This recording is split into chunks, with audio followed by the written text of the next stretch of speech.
ఈ రోజు ఆంధ్ర బీసీలకు దారి చూపిస్తున్నాయి. మీ అందరికీ ఆంధ్ర బీసీల తరపున నేను ధన్యవాదాలు తెలియజేస్తున్నా. జై తెలంగాణ బీసీ, జై తెలంగాణ బీసీ, జై తెలంగాణ బీసీ, తెలంగాణ బీసీ, జై తెలంగాణ. ఆంధ్ర బీసీలకు దారి చూపిస్తున్న తెలంగాణ బీసీలు జై జై జై జై. ఈ రోజున ఇక్కడ మీ అంతటా మీరు వచ్చారు. అసలు మీకు ఏం చెప్పక్కర్లా. బీసీ వాదం పూర్తిగా తెలంగాణ పల్లెపల్లెల్లో ఉంది. ఇక దానికి ఎవరికేం చెప్పక్కర్లా. కళ్ళు మూసుకుంటే నిద్ర నటిస్తే వాళ్ళకే నష్టం. అటు బీజేపీ కాదు, ఇటు కాంగ్రెస్ కాదు, అటు బీఆర్ఎస్ కాదు. నేను ఒకటి చూసా ఈరోజు పత్రికల్లో, జూబ్లీ హిల్స్ ఎలక్షన్స్ గురించి అందరూ మాట్లాడుతున్నారు. ఇక్కడ ఒక బీసీ అభ్యర్థి గురించి బీఆర్ఎస్ నుంచి వచ్చిన కామెంట్ ఏంటంటే, రౌడీ షీటర్లకి ఈ నియోజకవర్గం అప్పచెప్తే నియోజకవర్గం పాడైతుందట. ఎవరు అక్కడ అభ్యర్థి? బీసీ అభ్యర్థి. బీసీ సంఘాలు ఇది గమనించాల. కానీ బీసీల సమస్య మీద 42% రిజర్వేషన్ మీద ఇంతవరకు ఒక్క ప్రకటన అయినా బీఆర్ఎస్ నాయకుడు కేసీఆర్ నుంచి వచ్చిందా? మరి అన్యాయం. నవీన్ కుమార్ యాదవ్ కాంగ్రెస్ అభ్యర్థి, కానీ బీసీ. ఆయన మీద కామెంట్ మాత్రం రౌడీ షీటర్ అని చెప్పి వస్తే అది ఎంత అన్యాయం చెప్పండి. అలానే గత 2014 వరకు కాంగ్రెస్ పాలించింది. 1947 నుంచి 67 సంవత్సరాల మధ్యలో 5-6 సంవత్సరాలు కాంగ్రెస్ పాలించలేకపోయింది. 67 సంవత్సరాలుగా కాంగ్రెస్ చేయలేంది. ఓడిపోయేటప్పటికి మూడోసారి బీజేపీ గెలవడంతో సావు తెలివితేటలు వచ్చినాయి కాబట్టి ఇప్పుడు బీసీలు గుర్తుకొచ్చారు. సరే, వాళ్ళు ఏదో చేయాల్సిన కార్యక్రమం వాళ్ళు చేశారు. 42% రిజర్వేషన్లు అనేది తెచ్చుకున్నారు ఒక ప్రాతిపదికగా. మరి ఇప్పుడు బీజేపీ ఏం చేస్తుంది? ఈ రోజున మన్ కీ బాత్ లో ప్రధానమంత్రి చాలా చిన్న విషయాల గురించి కూడా మాట్లాడతాడు. మరి ఇది ఎంత పెద్ద విషయం అండి. 42% రిజర్వేషన్ బీసీల గురించి ఇవ్వాలంటే ఇవ్వాల్సిన అవసరం ఉందా లేదా? తెలుస్తుందా తెలియదా నాకు చెప్పండి. ప్రధాని మోడీ గారు తెలీదా? తెలవదా? తెలుస్తుంది కదా. అయినా కానీ ఎందుకు నిద్ర నటిస్తున్నట్టు?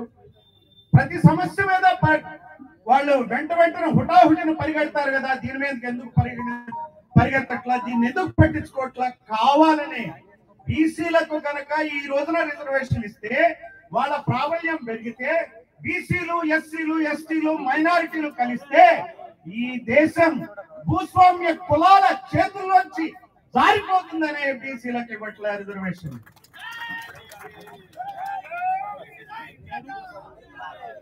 ఈ రోజున మన అదృష్టం ఏంటంటే తెలంగాణలో మరి ఈ రోజున ఇంతమంది నాయకులు ఈ రకంగా బీసీ సంఘాలు రావటం చేయటం అనేది బీసీల యొక్క అదృష్టం. అంతేకాదు చిరంజీవి గారు, నేను ఆయన పెద్ద సర్వీస్ లో కలవలే, రిటైర్ అయినాక బాగా ఎక్కువ కలుస్తున్నాం. థ్యాంక్స్ టు బీసీ వాదం, బీసీ నాదం. మేము అనునిత్యం కలిసి దీని గురించి ఏం చేయాలని ఆలోచిస్తున్నాం. చాలా మంది అంటారు రిటైర్డ్ ఆఫీసర్లు ఏం చేస్తారు అని. ఉద్యోగాల్లో ఉన్నప్పుడు ఎవరి పరిమితుల్లో వాళ్ళు పనిచేస్తారు. ఈ పార్టీలో ఉన్నటువంటి బీసీ నాయకులు మీరేం చేశారు బీసీలకని నేను ప్రశ్నిస్తున్నా. మమ్మల్ని కాదు అనేది, మీరు నాయకులు మీరేం చేస్తున్నారు? తర్వాత ఈ మీటింగ్ అవును తర్వాత ఈ రోజు ఇంకొక అదృష్టం, న్యాయ కోవిదుడు జస్టిస్ ఈశ్వరయ్య గారు ఈ యొక్క ఉద్యమంలోకి రావటం చాలా గొప్ప విషయం. వారికి మనం అందరం ధన్యవాదాలు తెలియజేయాలి.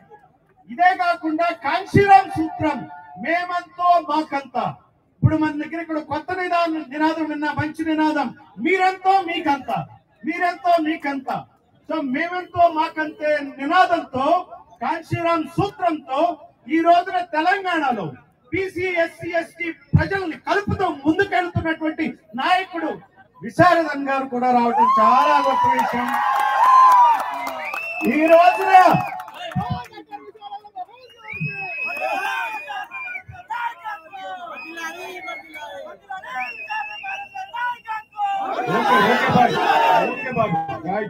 ఈ రోజున అందరం కలవాలా. పాలనకి దూరంగా ఉన్న కులాలన్నీ, పాలిత కులాలన్నీ పాలక కులాలకు వ్యతిరేకంగా పోరాటం చేయాలా. మన వాటా మనం దక్కించుకోవాలా. అందులో ముందడుగు వేస్తున్న తెలంగాణ ప్రాంత నాయకులందరికీ ధన్యవాదాలు తెలియజేస్తూ సెలవు తీసుకుంటున్నా. జై భీమ్, జై పులే, జై పెరియార్. అయితే ఒక్క మాట మనందరికీ ఒక ఐడెంటిటీ కావాలి. ఐడెంటిటీ లేకుండా పనికిరాదు. పెరియార్ని ఆదర్శంగా తీసుకోవాలి. పెరియార్ ఆ రోజున ఈ బ్రాహ్మణ వ్యతిరేక ఉద్యమాన్ని చేపట్టినప్పుడు బ్రిటిష్ ప్రభుత్వం విపరీతమైనటువంటి నిర్బంధకాలను పెట్టింది. బ్లాక్ బ్యాడ్జీలు పెట్టుకుంటేనే అరెస్టు చేయడం మొదలు పెట్టారు. అప్పుడు పెరియార్ ఒక కొత్త ఆలోచన చేశాడు. ఆయన నల్ల చొక్కాల ఉద్యమాన్ని ప్రారంభించాడు. ఆయన ఏ నిరసన అయినా సరే నల్ల చొక్కాలతో చేశాడు. అందుకే నేను బీసీలకు రాజ్యాధికారం వచ్చే వరకు నల్ల చొక్కా వేసుకోవాలని నిర్ణయించుకున్నా.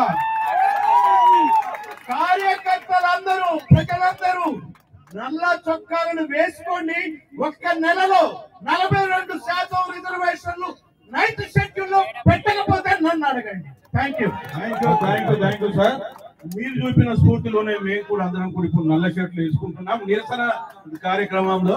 సో అందరం కూడా ఈ రోజు నల్ల షర్ట్లతో వచ్చినాం. మీకు ధన్యవాదాలు. మరి మన మధ్య ప్రొఫెసర్ గాలి వినోద్ కుమార్ గారు, వారిని ఒక 5 నిమిషాలు మాత్రమే మాట్లాడమని చెప్తున్నా.